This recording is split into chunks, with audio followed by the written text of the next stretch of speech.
Hi guys, आप सबका हमारे YouTube channel Tasmiya career academy पे स्वागत है। गाइज, आज जो हम आपको डिटेल देने जा रहे हैं वो देने जा रहे हैं इंडियन ओवरसीज बैंक रिक्रूटमेंट 2025 के नोटिफिकेशन के बारे में।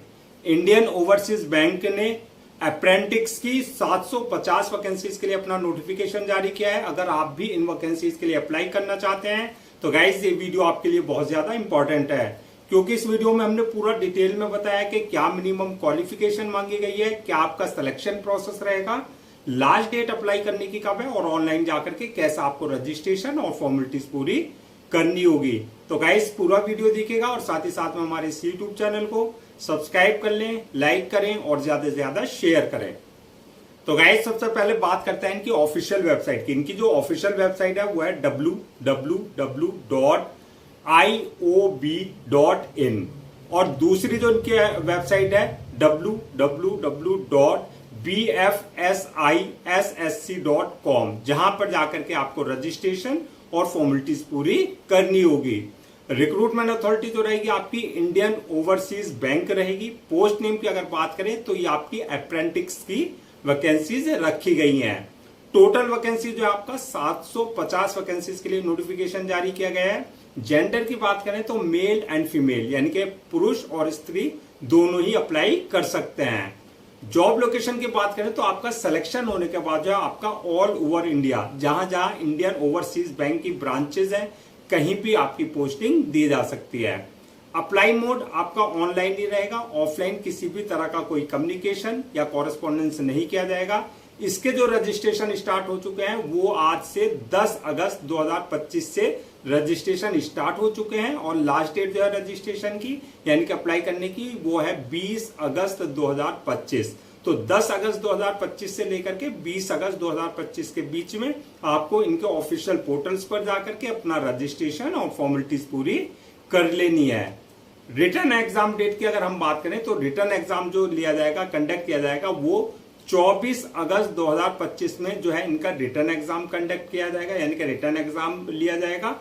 एडमिट कार्ड की अगर बात करें तो जो आपकी रिटर्न एग्जाम डेट है यानी कि 24 अगस्त 2025, उससे 2-3 दिन पहले जो आप अपना एडमिट कार्ड इनके ऑफिशियल पोर्टल से डाउनलोड कर सकते हैं। अब नेक्स्ट बात करते हैं कि आपकी एप्लीकेशन फीस क्या रखी गई है। तो एप्लीकेशन फीस की अगर हम बात करें, अगर आप जनरल, ओबीसी या ईडब्ल्यूएस इस कैटेगरी में आते हैं तो आपके लिए एप्लीकेशन फीस 944 रुपए रखी गई है विद जीएसटी, यानी कि इसमें जीएसटी इंक्लूड है। और अगर आप एससी, एसटी, फीमेल इस कैटेगरी में आते हैं तो आपके लिए एप्लीकेशन फीस 708 रुपए रखी गई है विद जीएसटी है ये भी। और आप अगर फिजिकल हैंडीकैप यानी कि डिसेबल्ड पर्सन है तो आपके लिए एप्लीकेशन फीस 472 रुपए विद जीएसटी, यानी कि इसमें भी जीएसटी इंक्लूड है। पेमेंट मोड की अगर बात करें तो या जो आपकी एप्लीकेशन फीस है उसका जो पेमेंट मोड रहेगा वो ऑनलाइन ही रहेगा, यानी कि at the time of registration आप अपने debit card, credit card, net banking, UPI, IMPS या जो भी पेमेंट गेट पे वहां पर है उसके थ्रू आप अपनी एप्लीकेशन फीस डिपॉजिट कर सकते हैं। अब बात करते हैं कि क्वालिफिकेशन क्या मांगी गई है, यानी कि क्या एलिजिबिलिटी क्राइटेरिया रखा गया है।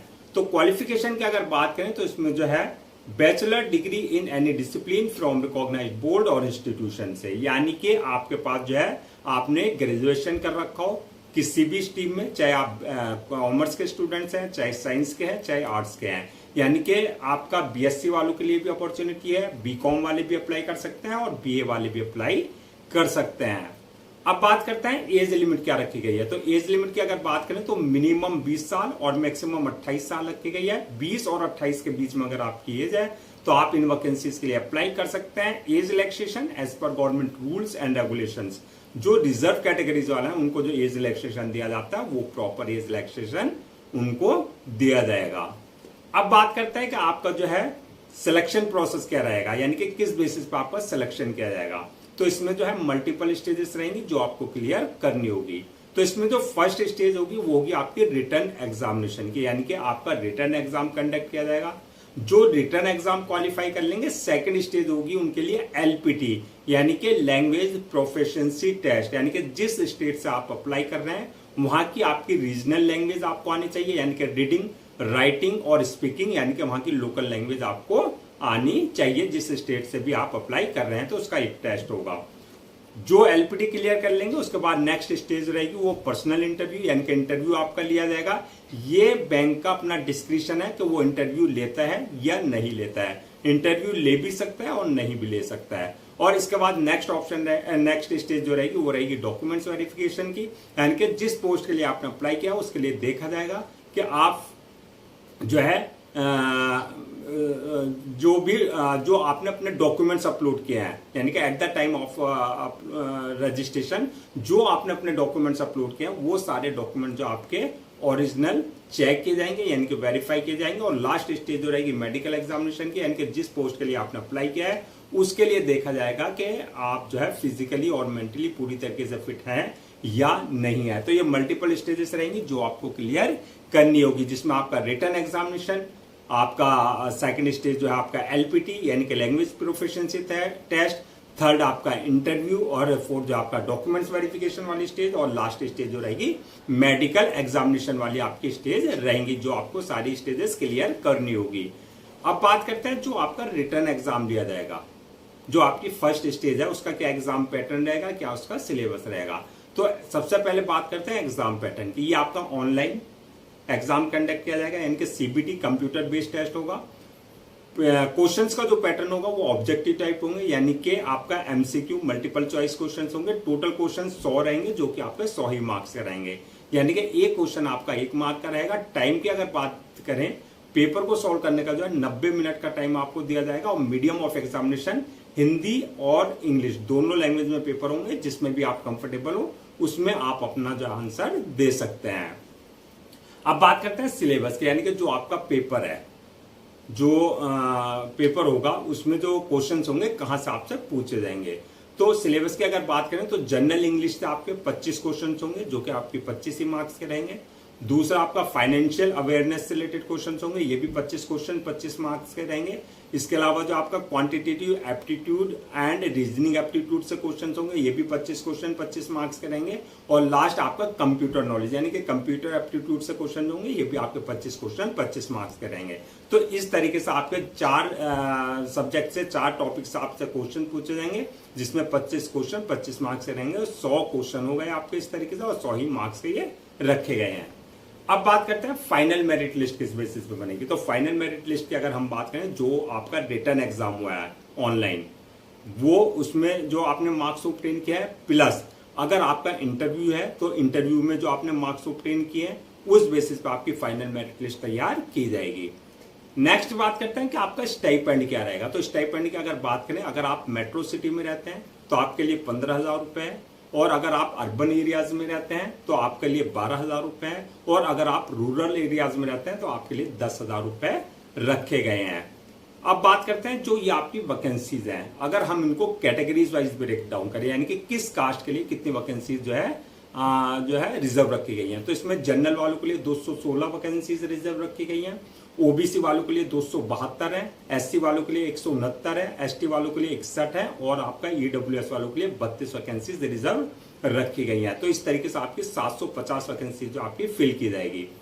अब बात करते हैं कि आपका जो है अप्लाई करने से पहले क्या क्या डॉक्यूमेंट्स आपको रेडी रखना है। तो डॉक्यूमेंट्स की अगर बात करें तो सबसे पहले जो भी आपके एकेडमिक सर्टिफिकेट्स हैं, जैसे 10th की मार्कशीट, 12th की मार्कशीट, उसका सर्टिफिकेट, इसके अलावा जो आपका ग्रेजुएशन है यानी कि बैचलर डिग्री है, चाहे वो आपने सेमेस्टर वाइज किया है चाहे वो ईयर वाइज किया है, वो सारे डॉक्यूमेंट्स आपको पहले से स्कैन कॉपी करा करके रखना है। इसके अलावा बर्थ सर्टिफिकेट, यानी कि 10th की मार्कशीट में अगर डेट ऑफ बर्थ मेंशन नहीं है तो बर्थ सर्टिफिकेट आपके पास कंसर्न अथॉरिटी से होना चाहिए। इसके अलावा जो कास्ट सर्टिफिकेट और आपका इनकम सर्टिफिकेट, आपका डिसेबिलिटी सर्टिफिकेट्स और डोमिसाइल सर्टिफिकेट, यानी कि ये सारे सर्टिफिकेट्स का अगर आप किसी भी तरह का कोई रिजर्वेशन ले रहे हैं तो ये सारे सर्टिफिकेट्स आपके पास कंसर्न अथॉरिटी और कंसर्न डिपार्टमेंट से आपके पास होने चाहिए। इसके अलावा ID proof, address proof, passport size photo और सिग्नेचर वगैरह, ये सब डॉक्यूमेंट्स आपको पहले से ही स्कैन कॉपी करा करके रखने हैं।